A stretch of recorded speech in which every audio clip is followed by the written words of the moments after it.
What's up, everyone? Welcome back to Everybody Has a Podcast. I am so pumped today because I have with me June the Realtor. Let's go. June Malan, welcome to Everybody Has a Podcast.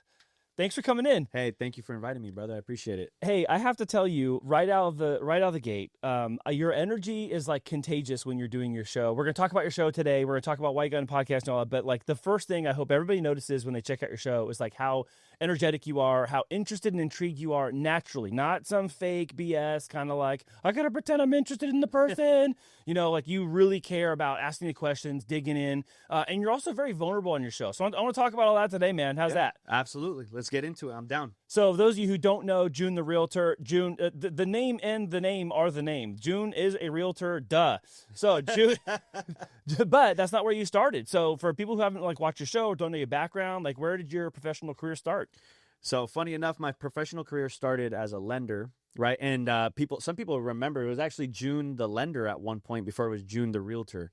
And I kind of had my first break into real estate. Well, really, if you want to track it back, I was 17 and I was working for a third-party company that managed foreclosed properties for Chase. I was 17 at the time. Then I turned 18. I had a buddy reach out to me. He says, hey, you know what? I think you'd be good at mortgages. I'm like, what the heck is a mortgage? I hop in. I start doing it, and within 6 months, I'm already closing deals, selling them. And so that was the beginning of what my brain was so adolescent, I couldn't even formulate what I was becoming yet at the time. But I laid the groundwork. I did the day-to-day work as a lender. I become a realtor in 2023, January 2023. So now I'm on my third year as a realtor. And man, it has been really challenging up until this last year. And then I can already feel this year is going to be something just like it's going to defeat all the other years, bar none. So I don't know how other industries that's happening in as well. I can speak for myself, like in like the media space. Everybody is talking about, oh, I got to do this year in media. But in the real estate space, yeah, I hear that too, of course, because being around all the time. But people are always talking, oh, like I got to get in the house. This is the year I'm going to get in the house. This is the year I'm going to buy my first investment. This is the year I'm going to move up or whatever. So there's something different about 2026 happening. I think you're right, and I see it in our own category of like podcasting and visual media and all that.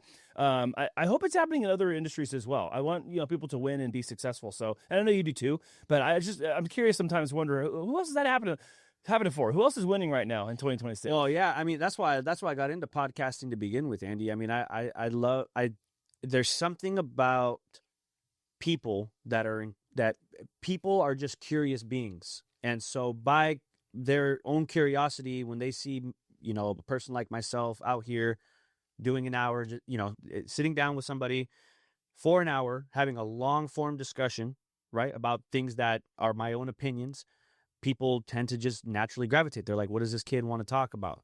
And so I think it's not just the real estate industry or the lending industry. I think it's all around. Yeah. You have some clients like Mike Hess. I think that's like freaking awesome, right? Like, yeah, it's a total departure from what I'd say our bread and butter is. But the applied part is that because of our general understanding of creativity and business and where those things intersect, that works really well.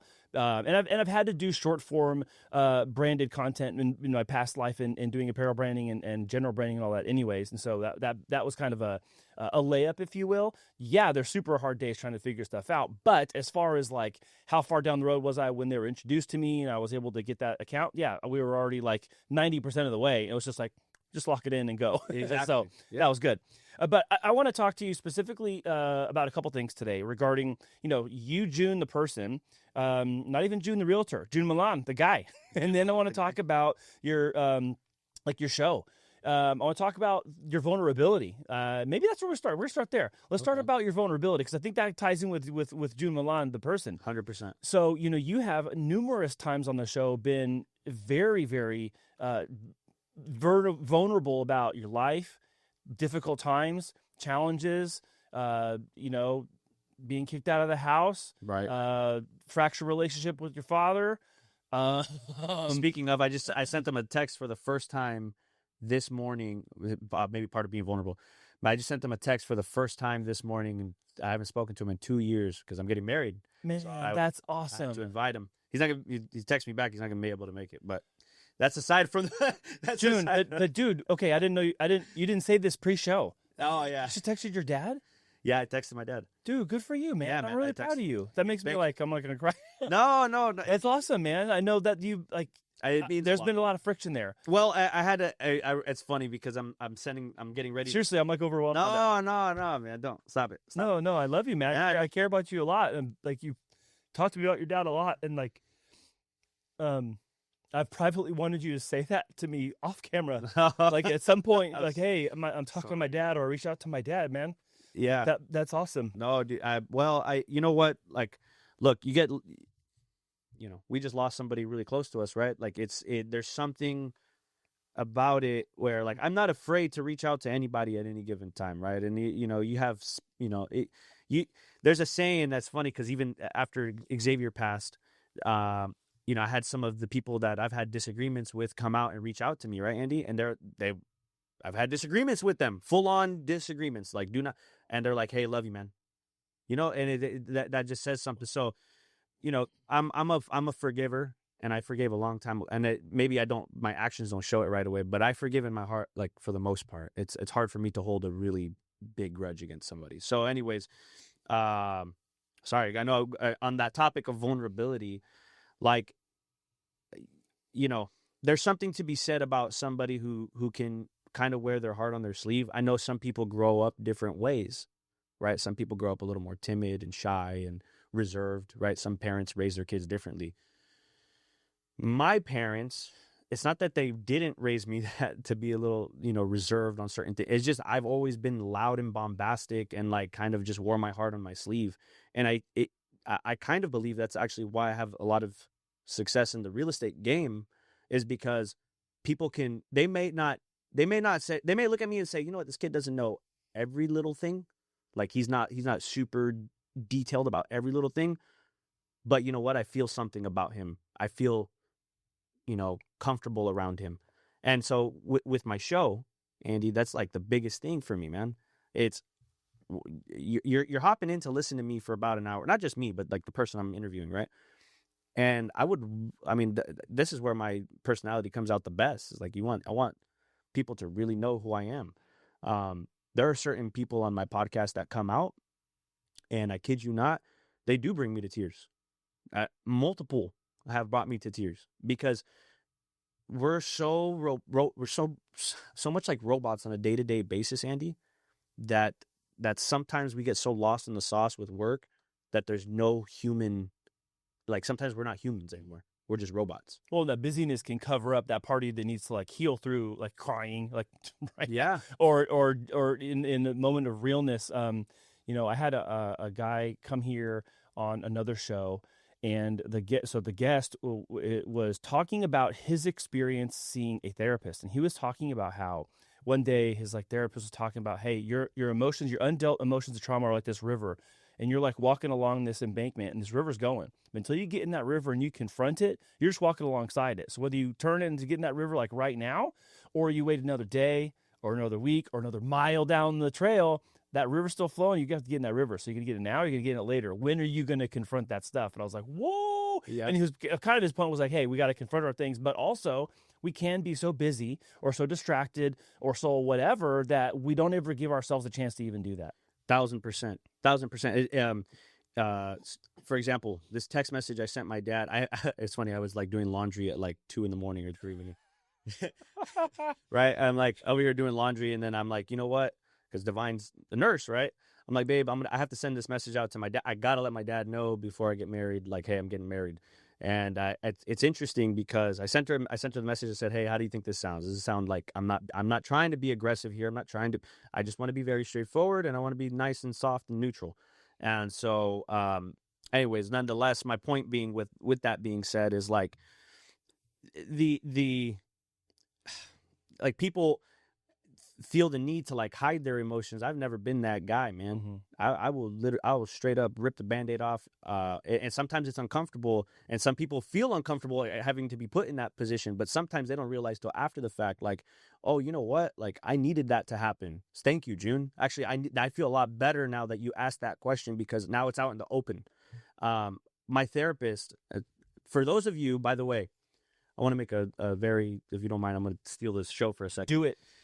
So for those of you that don't believe in therapy, you can have your own opinions, but I believe you would be super wrong. I think everybody needs to do therapy to an extent. There are certain childhood traumas and certain things that people go through that they need to get healed from, or at least learn about why they do what they do, right? And so nonetheless, that's a plug for those that are debating on therapy. You need to do it. That might be someone's like best next step this year. Yeah, I think so. Like, I'm going to go back to therapy. I did it for like a 2-month, 3-month stint, and I learned so much about myself just in that short period of time. But I think therapy is such an amazing tool because, for example, this text message that I sent my dad, this has been years in the making. It's not, you know what I mean? This is not like, but it's funny because I just sent it off like it was nothing. But ultimately, like, it's been years in the making. Now, the therapist told me at one point, she's like, hey, I could tell you really love your dad. You really care about his opinions. She's like, do you think, this was like a year and a half ago. She's like, do you think if you reached out to him right now, do you believe if he said something you didn't like that it would offend you? I said, absolutely. Like, it would hurt me. She says, do you think you're in a position to confront him or talk to him at all right now? I was like, probably not. She's like, exactly. She's like, you need to get yourself to a point where you're stronger, where you feel like, hey, certain people can't, not just your dad, but certain people can't hurt you anymore. Like, it's water off of a dove's back. And I said, you know what? You're right. You're so right. So anyways, I circle back to the vulnerability. Like, yeah, man, it starts with being authentic. If you have nothing to hide, you can speak however you want to speak. And the reason I wanted to ask you about that today is because first of all, you demonstrate that very regularly and consistently when you have guests on here, and you're hosting, like, so you're in this seat of, I have to host this conversation and ask these questions so we can have a conversation about it, and not and beyond entertainment purposes or beyond teaching purposes, but people are scared of that. Like, and that's one of the things I talk to about people, like, oh, I don't know if I should start a show or not, and this and that, what am I going to talk about? Like, they have these like core problems. Like, I don't like the way I look or sound. I don't know what to talk about, or I don't have a system to follow. And like, we solve all those problems. But for the vulnerability part though, what would you tell someone who is maybe uncertain about how vulnerable they should be? How do you tell them? Because also some people's backstory is a little different. Yeah. Some people have had some very, very harsh things happen to them, and maybe their show is not suitable for talking about who they are as a professional that could help somebody in the podcast space. So how would you address some of those things while people are trying to navigate, well, do I start my own podcast? Do I, start my own show? And how vulnerable should I be? Like, what would you coach that person on? I would say start studying about what you want your podcast to be about, right? Like, law of attraction. You want to attract to your show what you like, what you are. There's different podcasts that are out there. I love listening to podcasts. I'm not just a podcaster. Like, I listen to other people's podcasts. In particular, PBD, Patrick Bet David podcast. I think that one's a fire podcast. I think that's really informational. I learn a lot from it. But there's also other podcasters that are a little more adolescent that I love listening to, which is like the Nelk Boys. I think the Nelk Boys are super cool. And then you have some other serious ones that are like Sean Ryan. Sean Ryan has his own personality where he brings on like some deep, dark conspiracy. Like, it's like you kind of believe it. Like, not kind of. Like, well, for me, I believe it. When you said Sean Ryan, I first thought of Ryan Montgomery, the guy who does all that like ethical hacking. Oh, yes. Yeah. Dude, that guy is nuts. If you don't know who Ryan Montgomery is, go watch the SRS show, Sean Ryan show. Look up Ryan Montgomery. Yeah. That's some crazy stuff. Sorry, back to your point. No. So my point being is, like, you got to identify what you want out of your show, right? The guests that you bring on are going to embody that. I personally, I have a very versatile personality. I can literally sit down and have like the biggest person I've been wanting to get on, which is really not even that big of a person, but is John McCann, right? I want to get on a mayor, a politician, right? To say I did it. That's my goal. That's a goal of mine. I want to get a politician on my damn podcast because it's a goal of mine, right? But then at the same time, I can also have a Joseph Armstrong, Joseph Armstrong, right? Or fatherhood. Yeah. Yeah. Joseph Armstrong, right? His last I name? think it's Armstrong. Yeah. Yeah. And he makes hats, business entrepreneur, funny guy. Like I Real down to earth guy too, man. real down to earth, always looking out for the community. Like, and then it can go as far as like another bombastic personality, like Mr. Chula Vista. So like you got to identify what.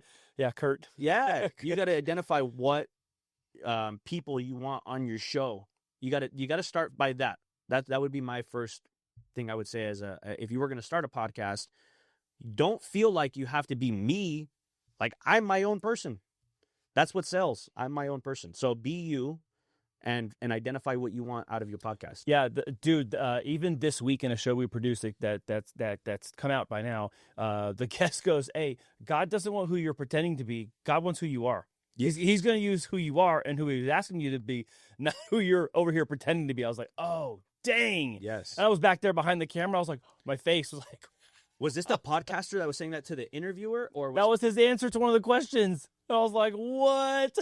that was that podcaster's answer? No, the host had asked the question. Okay. And the guest goes, God doesn't want who you're pretending to be. He wants who you are. So he can use you for how he made you to be. And I was like, holy crap. Yeah, I was like, anyways. Yeah, some people need to hear that crap. So that vulnerability scale has a lot to do with your own personal comfort, how much you want to publicize about that, as well as what it is you need to be seen for in a business service or business product solution type of role as well. I'm not going to pretend like, let's say you have a steam clean carpet agency. Maybe you don't need to talk about something that happened when you were in second grade and da-da-da. Maybe that's not good content. If it sets a baseline for people to trust you, I'd say, okay, we'll lean into that kind of stuff as much as you're comfortable. But if you're not, you can still keep it to the things that you want to teach people about, educate them, and help them. The reason we started this show is so I can help other people decide that they should be doing this too, even if it's not with us. Yeah. Now, that sounds so counterintuitive in the whole slay business and grit and grind game. No, it's not a zero-sum game. There's, I only have a couple of cameras. There's millions of cameras. I can't be stupid enough to be like, everyone's going to come here and do what they want to do. No. I just want you to go do it. I tell us at networking groups too, like introduce yourself, da-da-da. I'm like, I don't care if you do podcasts with me. I just need you to go do it. Go do it for yourself. Do it for your business. Do it for your legacy. Go create stuff. Yeah, absolutely. I think and it circles back to me, it circles back to that person who's thinking about it. Like, you got to figure out what you want out of it, right? Like for me, podcasting is a hobby. It's a hobby. Like it has to be a hobby until I can make it into something that's not a hobby, which would be my goal, right? A lot of influencers, their big goal is they want to. For the most part, the biggest influencers, they blow up on short form media and then go into long form. And so, again, a big shout out to like the Nelk boys. I love the Nelk. They're just so funny to me, but I love like what they do. So you got to figure out what you want out of it. So like, for example, when I fired up the June the Realtor show, the main thing with it was the branding. I needed it for real estate purposes, right? Now, I'm going to lose people if I bring on just real estate people, because I don't want to sit here and have a nerdathon show. Like, that's not what this is for. It's just I'm trying to get myself into a position to be a figure, right? So I identified that early on. How do you do that, though? Okay, well, let's look at all the other podcasts, right? Patrick Bet-David, The Future Looks Bright. Okay, the future looks bright. What though? Well, the future looks bright. It has gear, right? You got hats, shoes. There's coffee mugs, right? Okay, let's talk about the Nelk Boys. The Nelk Boys have Happy Dad, right? Their little seltzer drinks, right? They have their own. They call it Full Send. That's their own brand. They have like sweaters and t-shirts. So like this type of stuff, Mr. or Mrs. Future Podcaster, like you got to be thinking about this stuff. When this is sitting here and I'm talking to Andy, subconsciously this is going into your brain. I'm lifting up your cranium and I'm inserting June the Realtor. And that is, to me, more marketing than anything, right? It is marketing 101. It's like I'm like that fly on the wall that you don't even know is there, but I'm there. I'm there. Believe me, I'm there. So anyway, sorry, that's my other 2 cents to it. I hope that's really... perfect. As you were saying that, I'm thinking, I bet if I asked everyone in San Diego right now who is the attorney on the back of the MTS bus you're following in your car right now, who we're gonna know who it is. It's Attorney King, and it's like the number's easy to remember. Yeah, it is. It's 619-333-3333. Yep, exactly, exactly. I don't even know them. I don't even know King Amanpour. Yeah. Another guy who's giving him a run for his money is John Gomez. Now, if you see that. Oh, yeah. So John Gomez. Personal injury, right? Is that personal injury or immigration? Is it immigration? No. Personal injury. I think it's personal injury. Okay. Yeah, I saw a billboard recently. Billboards. The ones that are funny to me with especially lawyers is Anthony Miranda, I think his name is. It's like the divorce lawyer. Have you been seeing those funny signs all over? Oh, no. Are those the ones like by the 94 and the 125? So there's some there. I've seen them closer on the 5. Like that guy, Anthony Miranda, I'd love to meet him because his marketing is insane. He's like trolling marriages on billboards, which I'm not for. But hey, he's not a fan, but I get it. Yeah, but I get the business like aspect. Yeah. I know what you're trying to do. But these are examples that are not podcasts, of course. But to your point about having like some visible imagery that kind of locks an image into someone, like if you had a sign somewhere downtown or by the convention center and someone walked by it and it was your logo, they'd be like, oh, I've seen this guy somewhere. Yeah. And but you're also doing this thing that a lot of people call omnipresence in social space. And I've heard both sides of the conversation. Omnipresence is good. Omnipresence can be bad. I don't know how you feel about that, being seen everywhere all the time, kind of anywhere 24 hours, 24/7, or do you want to just go like one single track focus?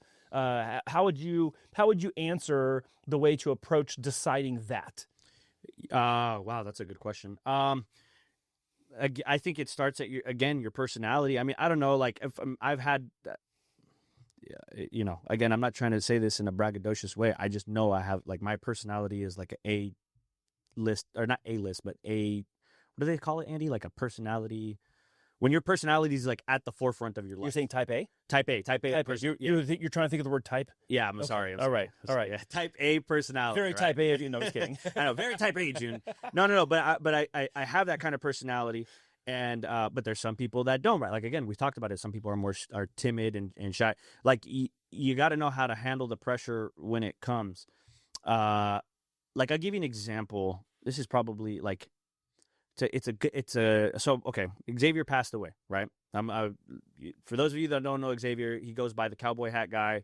He's on social media. God rest his soul, but he good branding. Well, who do you think helped him with that? Like, you know what I'm saying? Like, the whole cowboy hat guy thing was so awesome. I remember sitting with him and I told him, I said, hey, I said, do you even know what your branding is? He's like, yeah, it's real estate. I said, no, dude, you're wearing the fucking thing. Like, you're wearing it. You wear it everywhere. You got to market and brand it, and then I put a logo behind it. But dude, I'm telling you, he put logo behind it, a slogan behind it. I mean, and he was blowing up in different ways. Anyways, my point being, my point being is, like, Xavier grew into that kind of personality, right? But when I met him, he didn't even know he was developing that personality yet. You know what I mean? Like, he had it all along. He had it all along. It just had to be brought out of him. Yeah. So I think that by some of these podcasters, man, like, I wouldn't be afraid of being observed out there. I'm a realtor, for example. Like, I have to tell people my location, what time I have safety issues for the most part. Like, I get scared. Safety issues. Oh, God. I mean, technically, think about it. Like, I know. If I were to apply, I mean, I tried, but I missed my appointment. But if I were to apply to get like a concealed carry weapon, I would get it hand over fist because I'm telling the public where I'm at and at what time. All the time. Yeah. Where to find me. Yeah. Like, I'm a very, so and unfortunately in the real estate space, we've seen a lot of security issues over the last several years. And some of them I think came from, I know it happened many years prior to lockdown, but even during then, it was like, people getting stalked at homes and going to places where they shouldn't be. Especially women, man. I feel that. Yes, absolutely. It's a whole separate, it's a whole separate topic, which is important to your personal safety while you're out there doing your business. You got to keep your head on a swivel. I actually saw this I can't believe you brought this up. I saw it 2 days ago. I was on Instagram and I saw a reel of a private security instructor teaching listing agents how to properly unlock a door. He was like doing a training for a realtor team. I would love to on how to properly like keep yourself at safe distance from people who might be there with you, and even like getting into the door, like how to even posture yourself in front of the door while you're unlocking the door to walk in. How to properly posture yourself when you're inside already and someone is about to approach. I'm like, whoa, because he's doing all this science behind it and all this personal security experience and dumping it into how to help all these people that are in this vulnerable space all the time. Like, I think that's such a, I need to get that guy's information, because you just gave me an idea. Because the thing is you're growing I'm growing a team, and I'm like, okay, well, you know what? There's going to be women that are on that team. I'm a man. I don't, somebody wants to freaking get down at an open house, I'm going to get down with them. Like, but like women are not, I'm trying to use the right words here, but like they're not going to just sit there and freaking fight somebody either. You know what I mean? So it's like, and good news for all you out there. We have a solution for you. There's a women's self-defense class down at Gallegos Jiu-Jitsu Academy. Elias Gallegos runs his show here, Grappling with Grace. So one of our other podcasts, Grappling with Grace, at his studio, he offers a women's self-defense class. So subtle plug. Total subtle, not so subtle plug, ladies. Maybe we should do a cross promotion between. When my girls were younger, I took them, and they went through it. They had to go through it. Yeah, I think it's dope, man. I think it's a good idea, especially because in the industry, a lot of women don't, they're feeble. Like, I don't want to say feeble, but it's not feeble. It's and that's totally the wrong approach. If, like, for someone who they may look a certain way, that there are some tough ladies around here that are going to kick your ass, but they're going to look nice at your listing appointment. They're going to look nice, but they'll kick your ass. Oh yeah, try them. I want to talk about the omnipresence thing, though. Like, do you think everyone should just be everywhere all the time online, or should they be selective where they show up? I kind of have my own answer based on if you've already been in social space or you're starting for the first time. If you try to do everything all at once, it's overwhelming and it's a lot. But if you are also trying to be seen in spaces that the people you're hoping to hire you are in, you need to be there. Like, if you're in a professional services industry and everyone who hires your type of service is in LinkedIn, you got to be on LinkedIn. Yeah.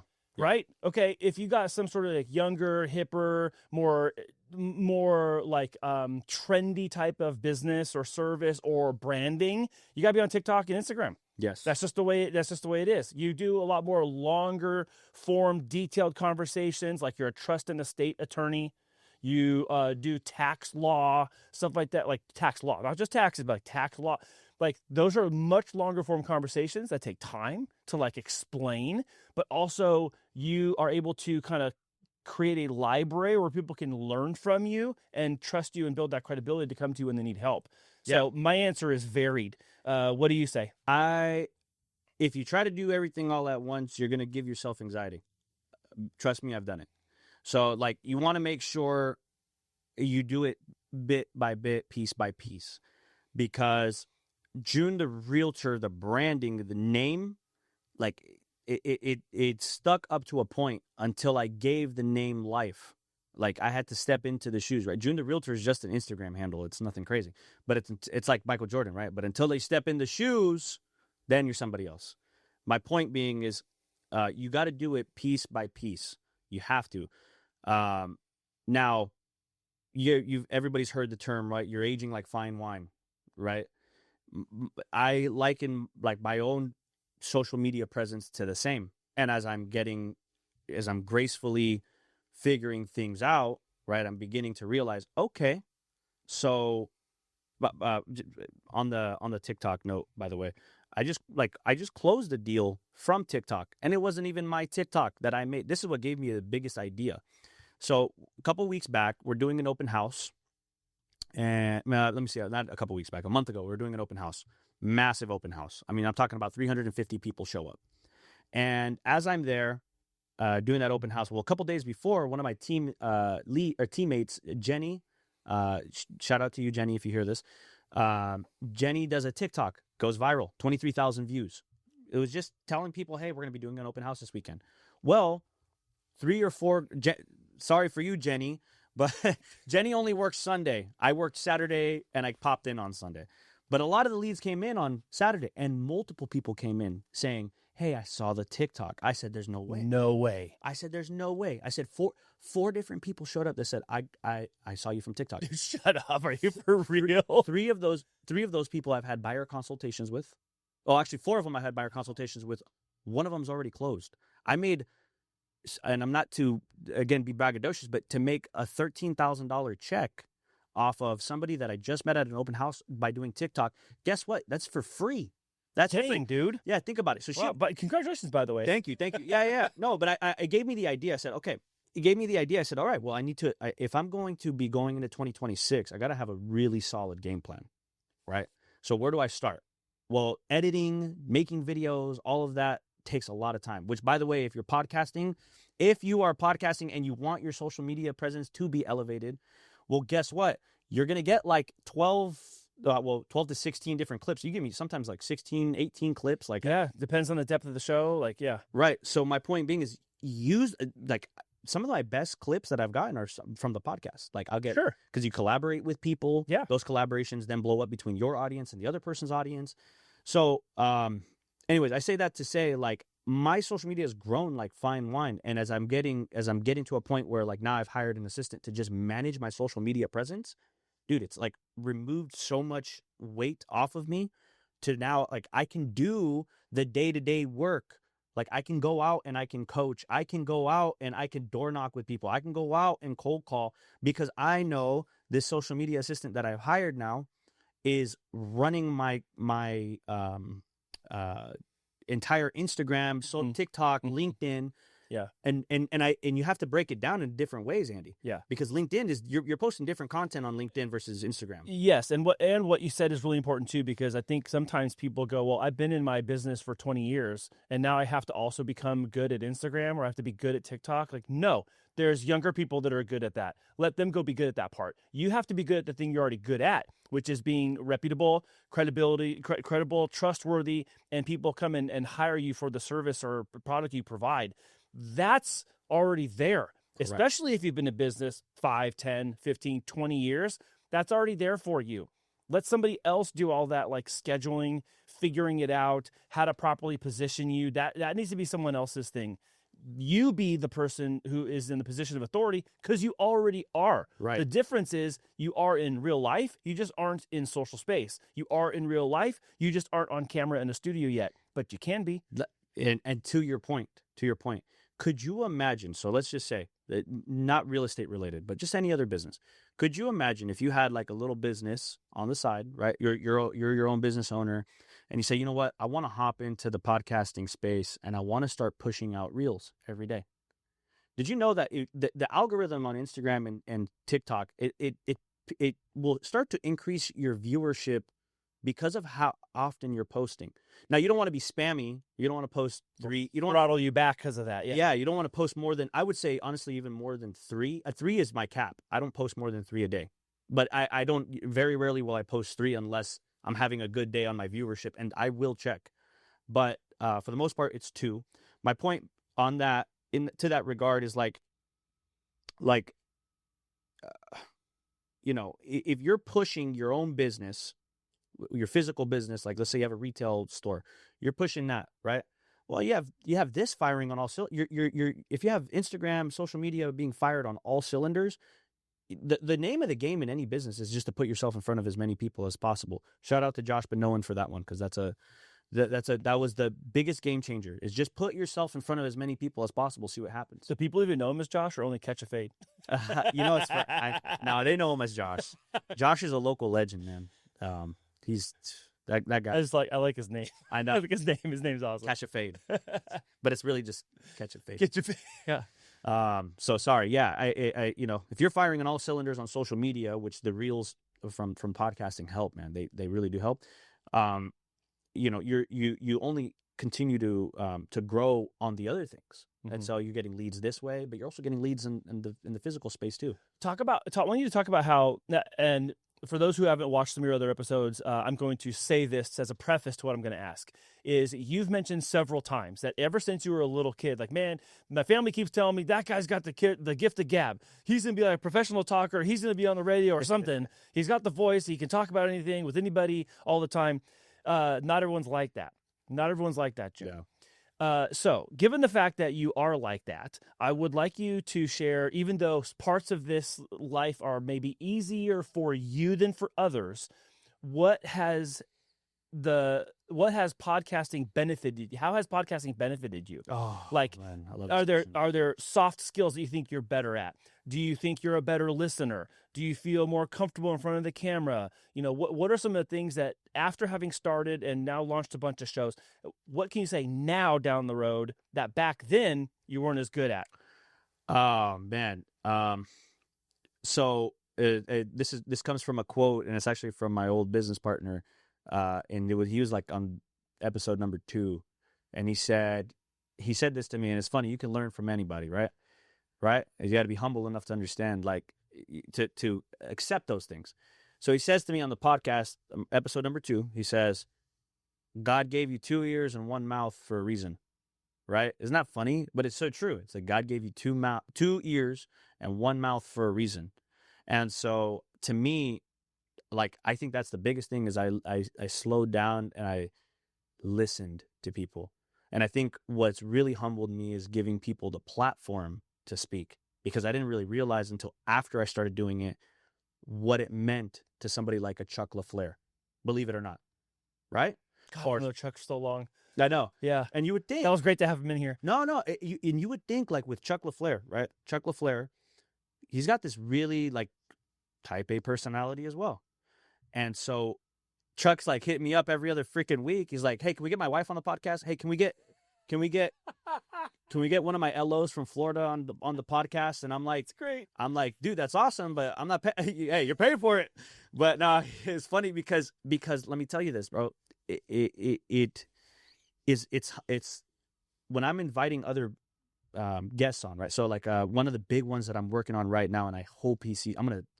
Let's clip this. I want to send this to him. Faison Love is one of the guys I want to get on the podcast, right? San Diego native, right? And I'm like, dude, I will be relentless until this happens. That's one of the things that's podcasting has taught me, is to also like the rush of getting new people on, right? It's like a deal for me, is how it feels, right? Like the same way I get when Dude, you've never said that. I totally get that about you. I totally see that. Really? You haven't picked that up? Oh my God. Listen, That's man, so funny. I'm not saying that like you're not doing it as obvious as it could be. I just hadn't seen it. No, that's a me thing. Like I didn't see, like, you totally get like that sales high when you land a guest. Oh yeah. Arkeys. So Arkeys, when I messaged him at first, first, or even, how about this one? The one that really tripped me out was Ryan Anthony. Ryan Anthony was a big one for me, because, I mean, imagine I'm rolling through San Diego at like 17, 18 years old, and I'm just blaring this like rap music, right? I'm just rolling around San Diego like a teenager, and windows down, blasting Ryan Anthony, and I'm just like, oh, so this is Ryan. Ryan's actually pretty cool. Ryan, dude, shout out to him, because he's actually a very authentic guy. After Xavier passed, he reached out to me, and he's very savvy. He's very savvy. Remember, he made the comment, "Don't go after the quick dollar. Don't chase the quick dollar. Take the slow nickel. Take the slow nickel." I was like, whoa. Yeah, I still say that. I never heard somebody say that before. I'm like, dude, that I get it. Yes. And so those are some of the little isms that I get from people when they hop on the podcast. You can learn anything from anybody. I would podcast a 5-year-old if I could have a very intelligent conversation. I'm just saying, it's the truth. Like you get a lot of wisdom from it. And so that's some of the things that I've learned. I've learned that when you give somebody a platform to want to speak, they will take that freaking platform.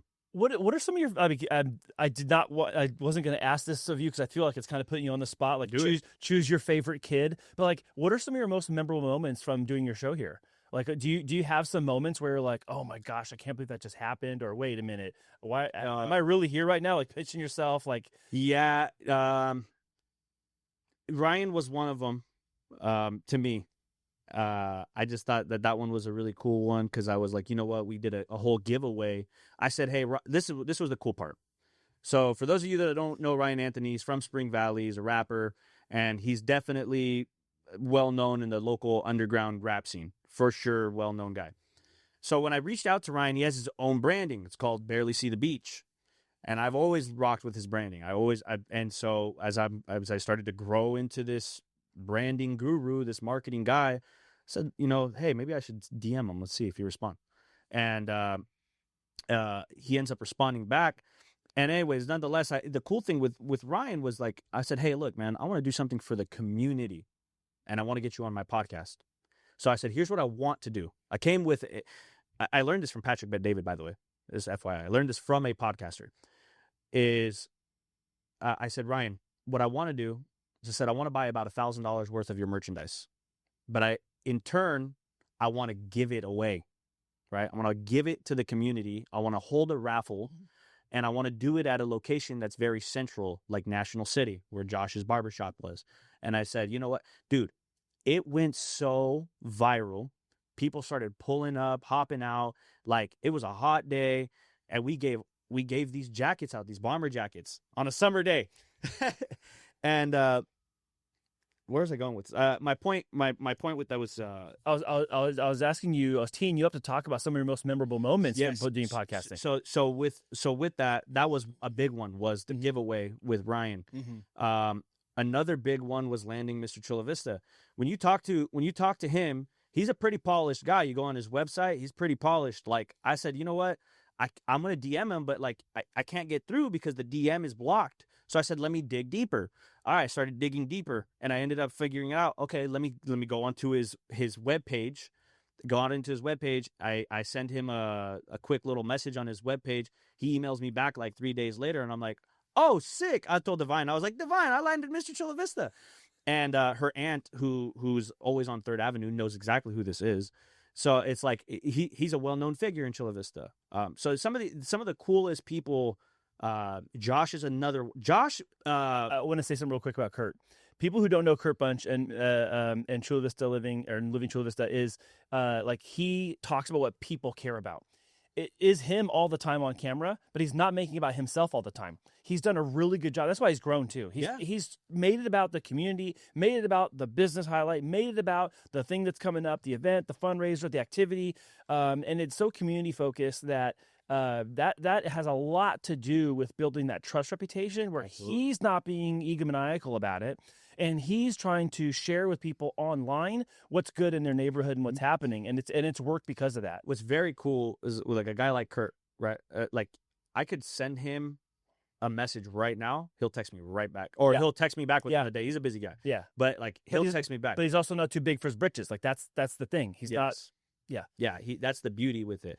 But the things that I love, like the things that I love most about podcasting, like, to talk about the rush really quick, like, to me, it's just cool because it opens up so many new doors, and but what's behind those doors are even more doors and more doors and more doors. And so for somebody like me that likes podcasting, I'll chase that rabbit way down the hole, and I'll go, and I don't care who it is. Like, I've had conversations with Mark Cuban.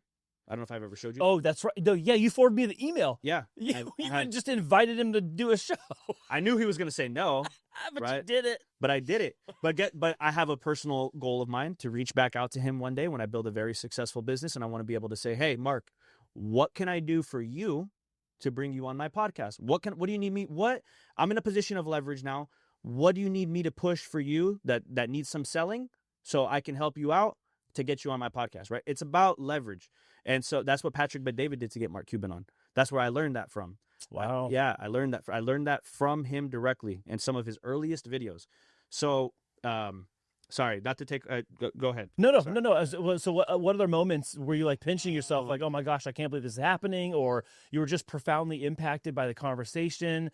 I think there's the reason I'm asking this of you, June, is because there's this like stigma that as a host, you just have to be polished and perfect, and like, it's all got to be this specific way. And mostly what I see happen is things that are unintended occur, and we go, oh my gosh, I can't believe that just happened.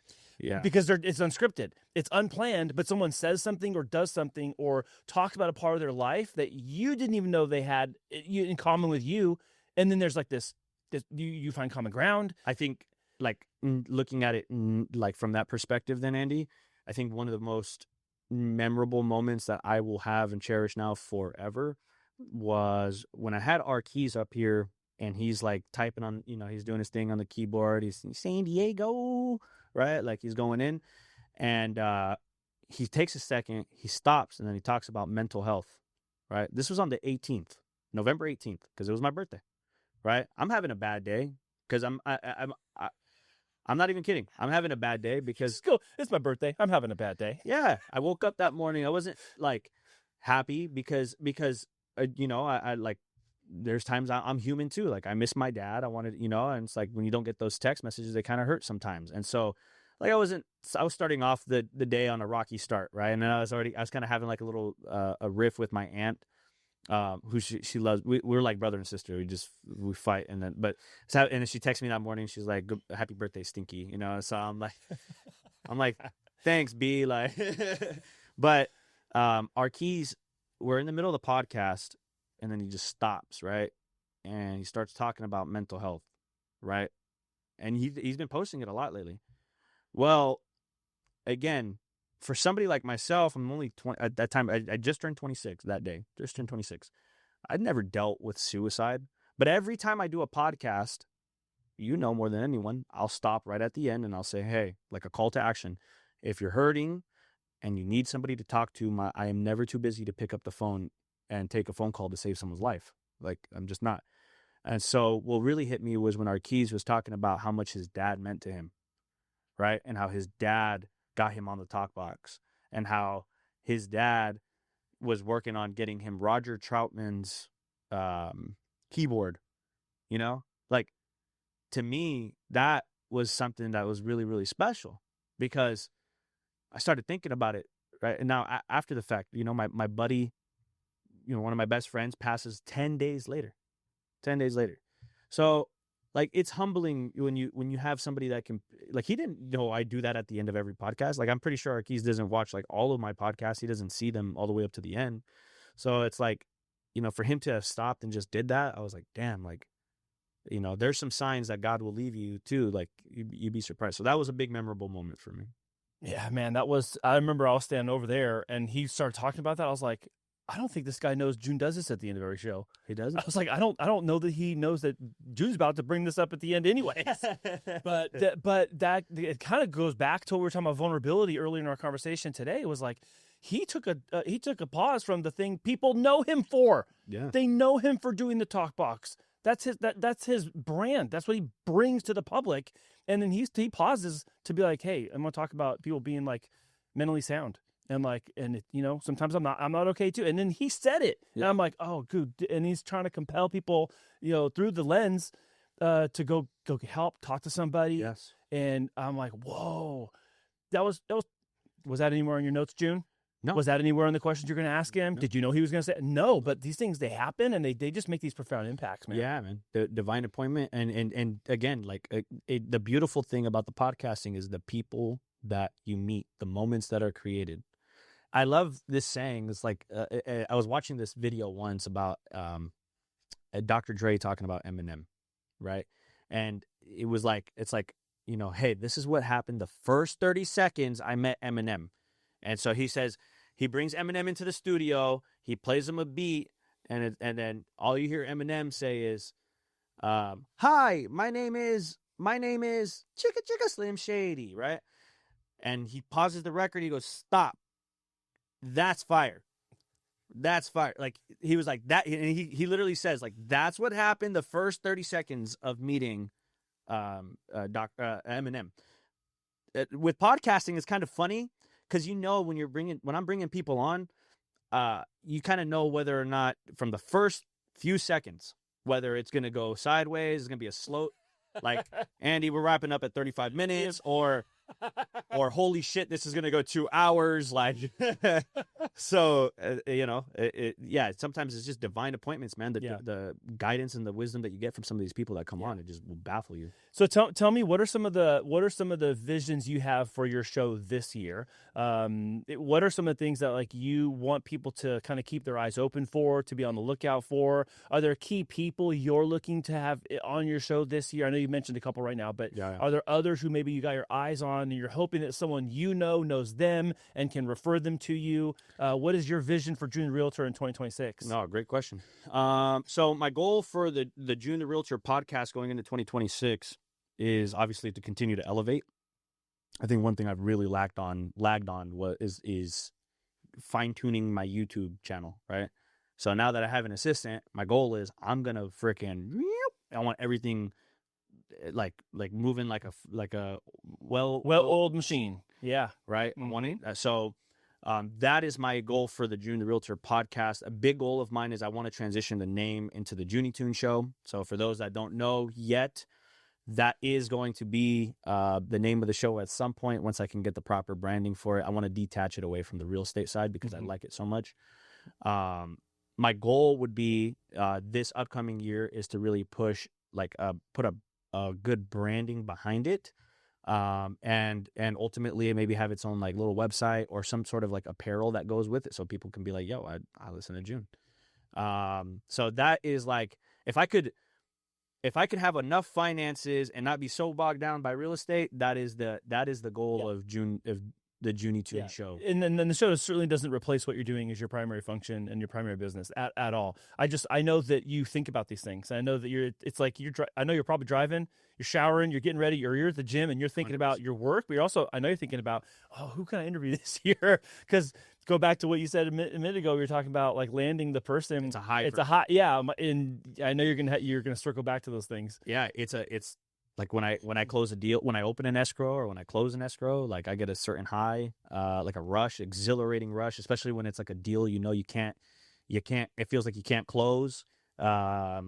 Same rules apply now that I'm recruiting agents. Like when I get an agent on my team and I'm like, okay, that person's all right. They want to attach their hitch to mine. Cool. Let's ride. Like, I think that's like another rush for me too.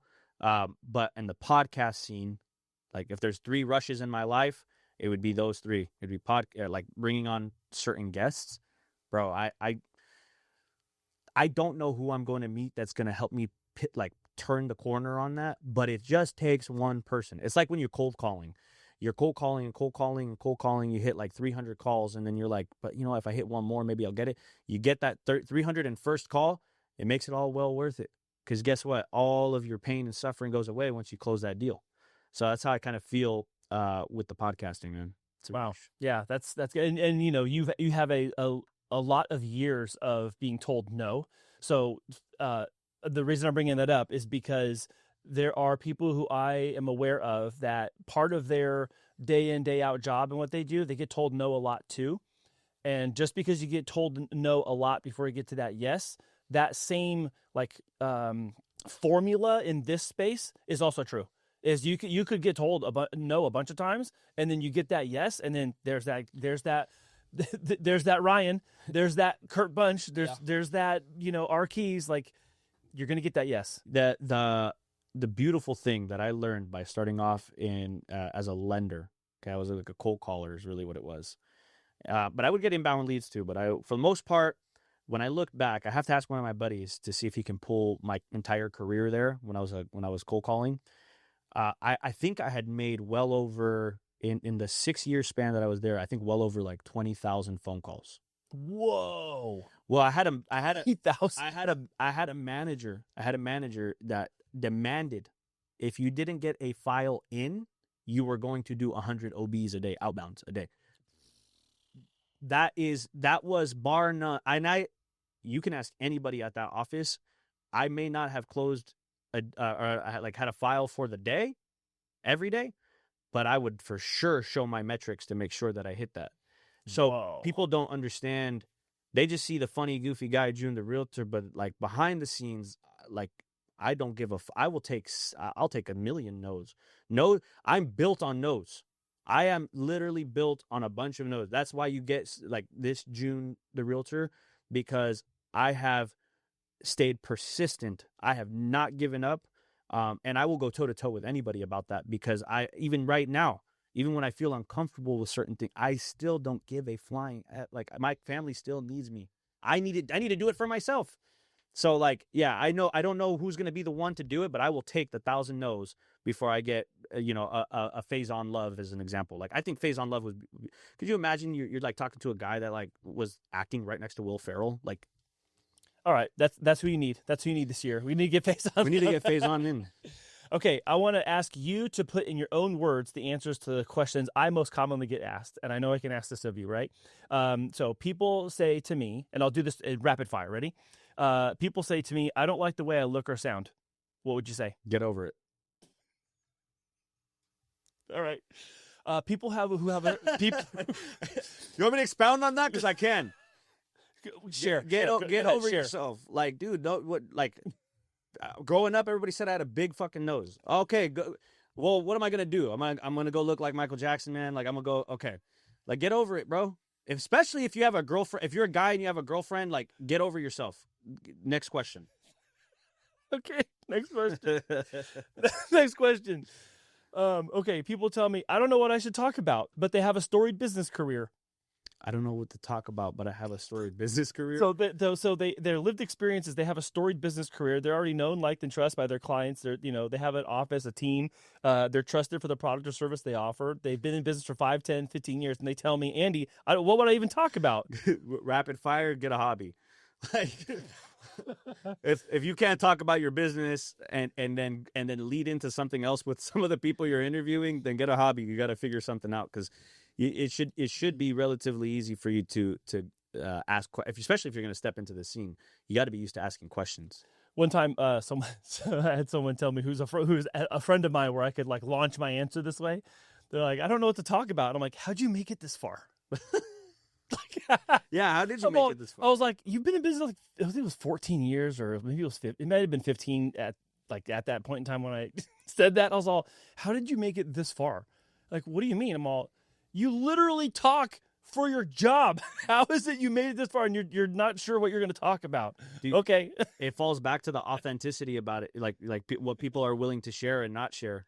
But more, if you can't take the conversation, especially as a salesperson, if you can't take the conversation and guide it, and by asking questions to get, resolve or to get something like going, the solution, then you're really probably not a good, like, I don't want to be mean, but you're probably not really a good salesperson, or you need to reread like How to Win Friends and Influence People.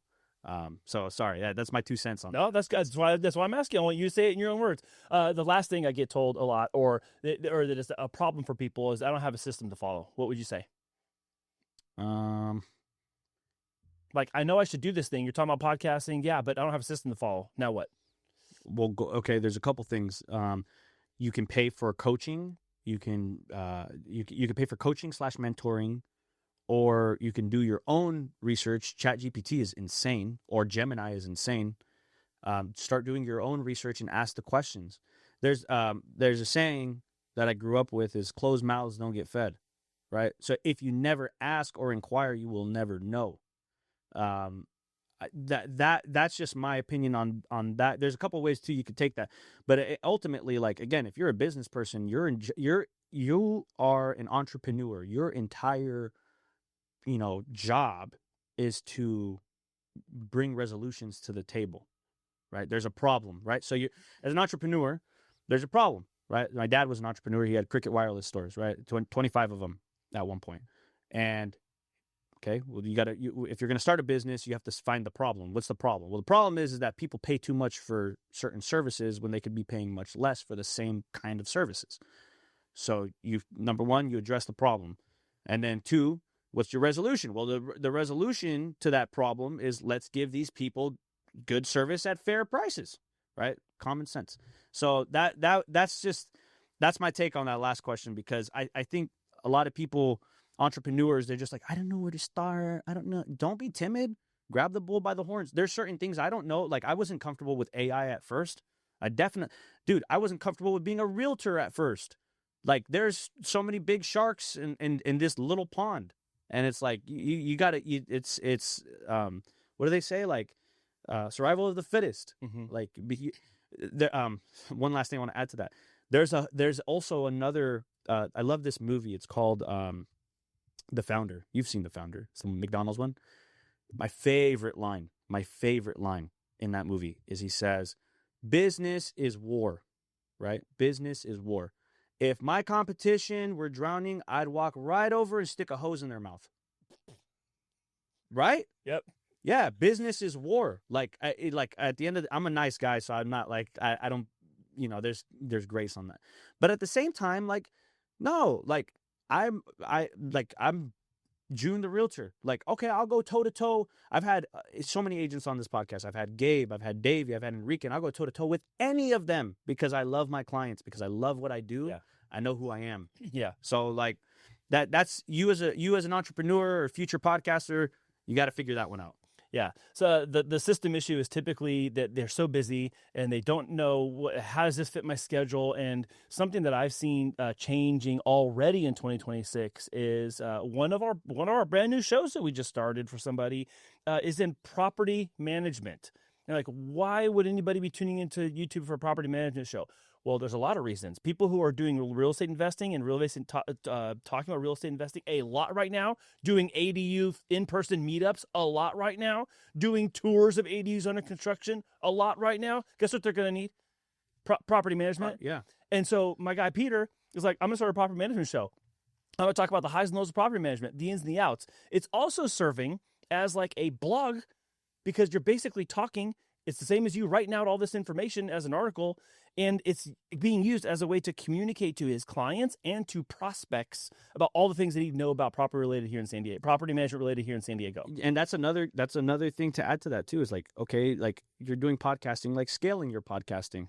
So like, what are the depths that you could reach? For example, like I want to be hyper local, right? Like some people want to go viral. Right. But viral doesn't necessarily mean that's bringing you all the dough. Like I have videos on my Instagram that some of them have 7 million views, 7.5 million views, one of them, and it's given me 2,000 followers off of that. Do you think that some of those followers like are in San Diego? Like some of them may, but like I don't think all of them are. And Instagram will show you the demographic, right? Yeah.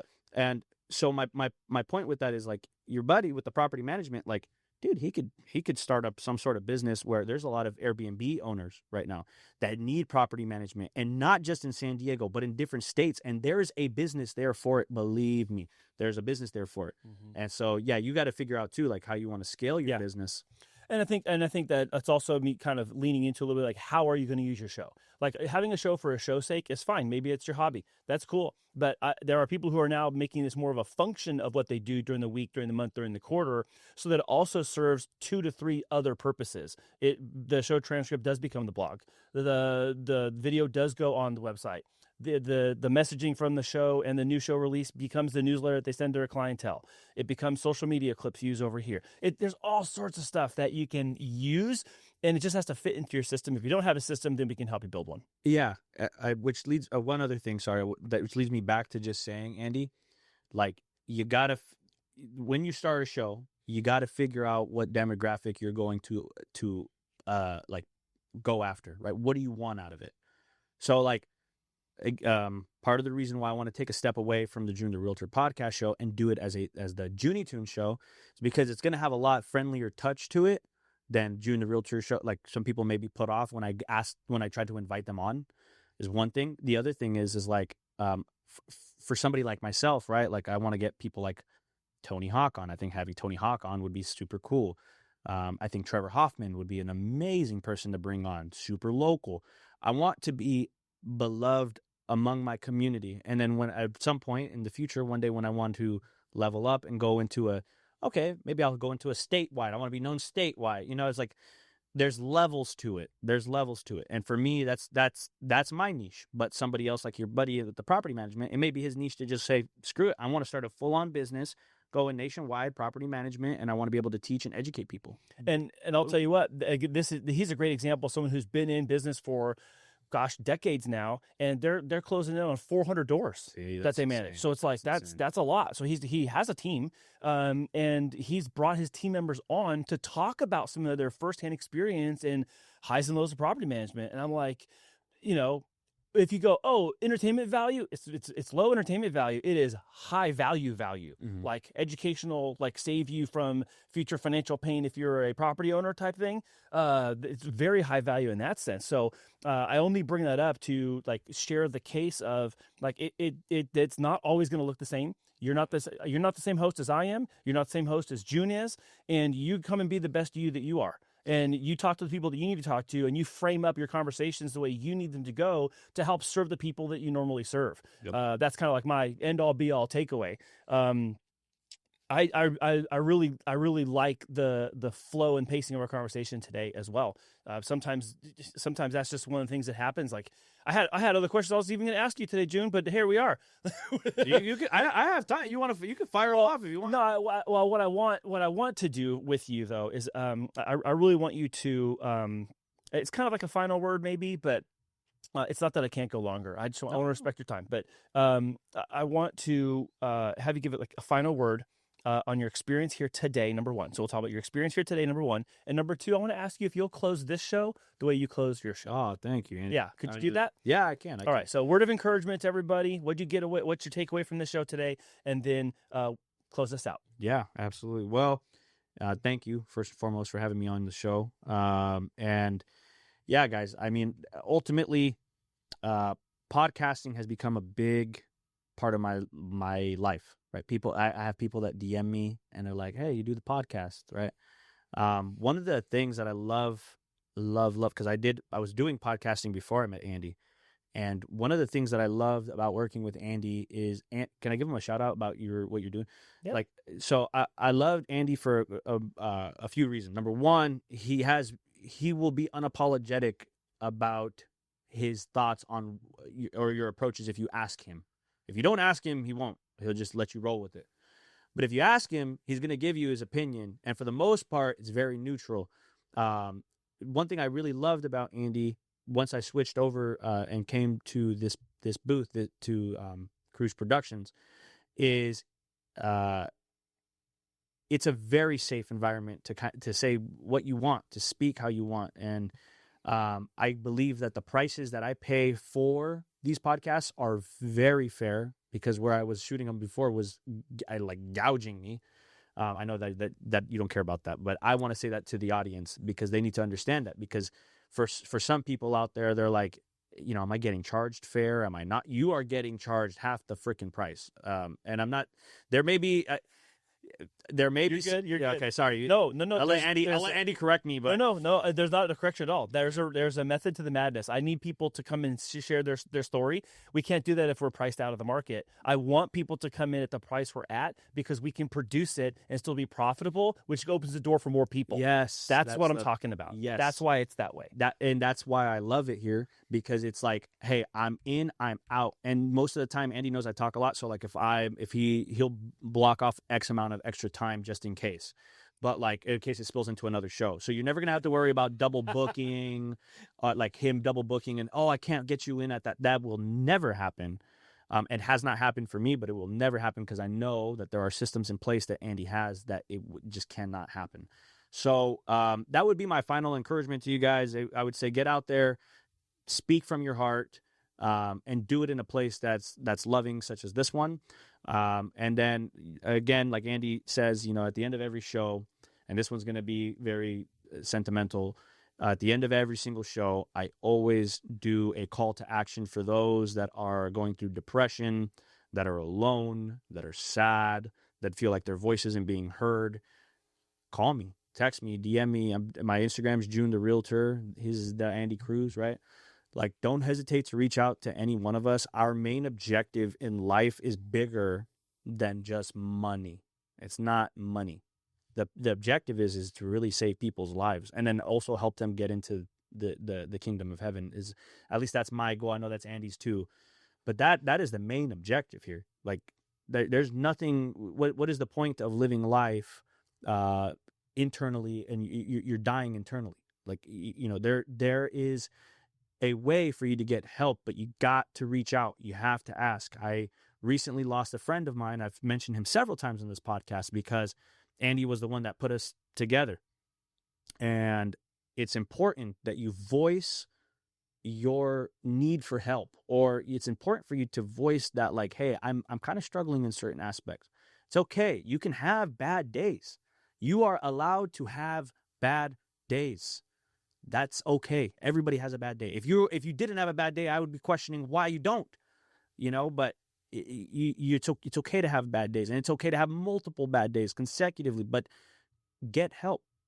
Don't feel like you're alone. So Andy and I are going to extend that invitation to everybody here on this show. If you've watched up to this point, please take this as your sign. God is literally telling you, like, it cannot be more clear. Get help. Align yourself with God. Connect with people that are going to nurture and feed your soul. That's all I got, Andy. Awesome.